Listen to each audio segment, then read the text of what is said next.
அன்பானவர்களே, இயேசு ரட்சகரின் நாமத்தில் உங்களை அன்போடு கூட வாழ்த்துகிறேன். ஆண்டவர் உங்களை ஆசீர்வதிக்கும்படி ஒரு வசனத்தை வாசிக்கிறேன். ரோமர் 12ஆம் அதிகாரம் 9ஆம் வசனம். உங்கள் அன்பு மாயமற்றதா இருப்பதாக தீமையை வெறுத்து நன்மையை பற்றி கொண்டிருங்கள். சகோதர சிநேகத்திலே ஒருவர் மேல் ஒருவர் பட்சமாயிருங்கள். கனம் பண்ணுகிறதிலே ஒருவருக்கு ஒருவர் முந்திக் கொள்ளுங்கள் என்று ஆண்டவருடைய வசனம் சொல்கிறது. ஆண்டவர் சொல்றாரு, உங்கள் அன்பு மாயமற்றதா இருப்பதாக. உங்களுடைய அன்பு எப்படி இருக்கணுமா? மாயமற்றதாய். சில பேர் ரொம்ப பாசமா இருக்க மாதிரி, அன்பா இருக்க மாதிரி ஆக்ஷன் பண்ணுவாங்க. ஆனா ஆண்டவர் சொல்லுகிறார், உங்கள் அன்பு மாயமற்றதா இருப்பதாக. ஏன்னா மனுஷன் முகத்தை பார்க்கிறான், கர்த்தரோ இருதயத்தை காண்கிற தேவனாய் இருக்கிறார். அப்போ உங்களுடைய நடிப்பு இதெல்லாம் பார்த்தார் அப்படின்னா அதுக்கான ஆசீர்வாதத்தை அவர் கொடுக்க முடியாது. ஆனா உண்மையா நேசிக்கிறவர்களுக்கு தேவன் அதுக்குண்டான ஆசீர்வாதங்களை நிச்சயமாய் தருவார். உங்களுடைய எண்ணங்கள், சிந்தனைகள் இதெல்லாம் எப்படி இருக்கணுமா?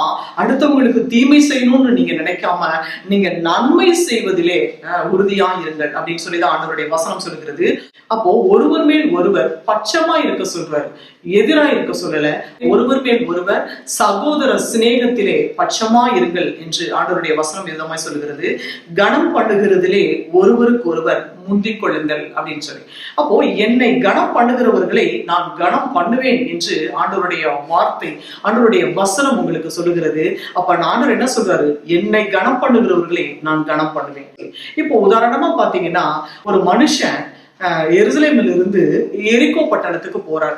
அப்ப போகும் பொழுது போற வழியில கள்ளரோட கையில அகப்பட்டு என்ன பண்றான்? அடிச்சு துன்புறுத்தி காயப்படுத்தி அவனை தூக்கி போட்டுறாங்க.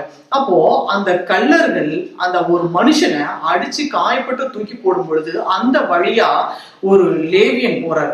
அப்போ போகும் பொழுது அவர் பாட்டுக்கு போயிடுறாரு, ஒதுங்கிட்டு போயிடுறாரு. யாரு?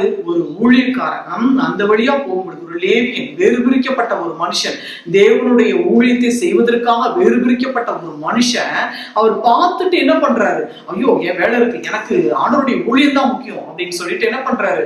ஒதுங்கிட்டு போயிடுறாரு. அதே வழியா ஒரு ஆசாரியன் வருகிறார். அவரும் என்ன பண்றாரு? அவரும் ஓரமா ஒதுங்கி போயிடுறாரு, கடந்து போயிடுறாரு.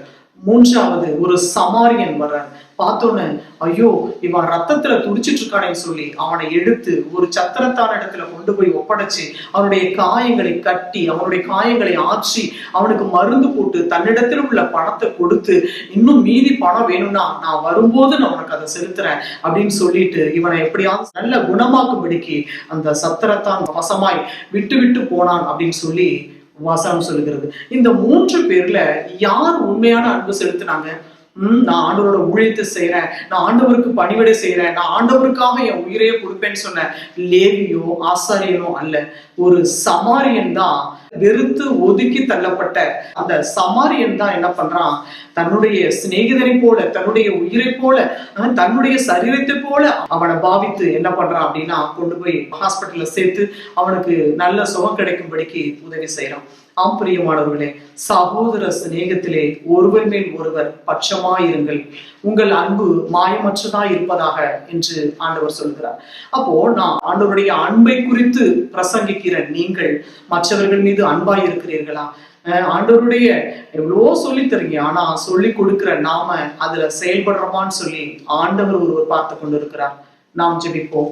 சர்வ வல்லமையுள்ள எங்கள் அன்பின் பரலோக பிதாவே, சுபாத நல்ல விலைக்காய் உமக்கு நாங்கள் நன்றி செலுத்துகிறோம். ஆண்டவரே, அப்பா, சகோதர சிநேகத்திலே ஒருவர் மேல் ஒருவர் பட்சமாயிருங்கள் சொல்லியிருக்கிறீங்க. அன்பு செலுத்தும் பொழுது உங்கள் அன்பு மாயமற்றதா இருப்பதாக சொல்லியிருக்கிறீங்க ராஜா. அன்பை குறித்து பிரசங்கிக்கிற ஆண்டவரே, உடைய ஒவ்வொரு ஊழியக்காரனும் ஊழியக்காரையும் கர்த்தாவே பிறர் மீது அன்பாய் இருக்க தகப்பனே நீர் உதவி செய்ய வேண்டும் என்று சொல்லி நாங்கள் செபிக்கிறோம். அப்பா ஆண்டவரே, ஒரு லேவியனும் ஆசாரியனும் ஒதுங்கிவிட்டு சென்றது போல சென்று விடாதபடிக்கு, வெறும் வாயினால் ஆண்டவரே அன்பை காட்டாதபடிக்கு செயல்களினால் அதை காட்ட தகப்பனே, செயல்களினால் உங்களுடைய அன்பை அந்த நல்ல சமாரியனை போல ஆண்டவரே அப்பா அந்த அன்பு செலுத்த தேவரீர் ஒவ்வொருவருக்கும் நீர் கிருபை பாராட்ட வேண்டும் என்று சொல்லி நாங்கள் ஜெபிக்கிறோம். அப்பா ஆண்டவரே, உமக்கு கொடான கொடி ஸ்தோத்திரம். அந்த நல்ல இருதயத்தை உங்களுடைய ஊழியக்காரர்களுக்கு, உங்களுடைய வேலை செய்கிற ஒவ்வொருவருக்கும் ஆண்டவரை நீர் கொடுத்து நீர் ஆசீர்வதிக்க வேண்டும் என்று சொல்லி நாங்கள் ஜெபிக்கிறோம். ஆசீர்வதிங்க, பொறுப்படுங்க. இயேசு ரட்சகரின் நாமத்தில் ஜெபிக்கிறோம் பிதாவே, ஆமேன், ஆமேன்.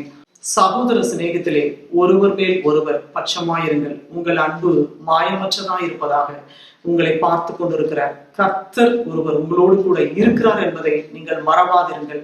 கர்த்தர் உங்களை ஆசீர்வதிப்பார். God bless you.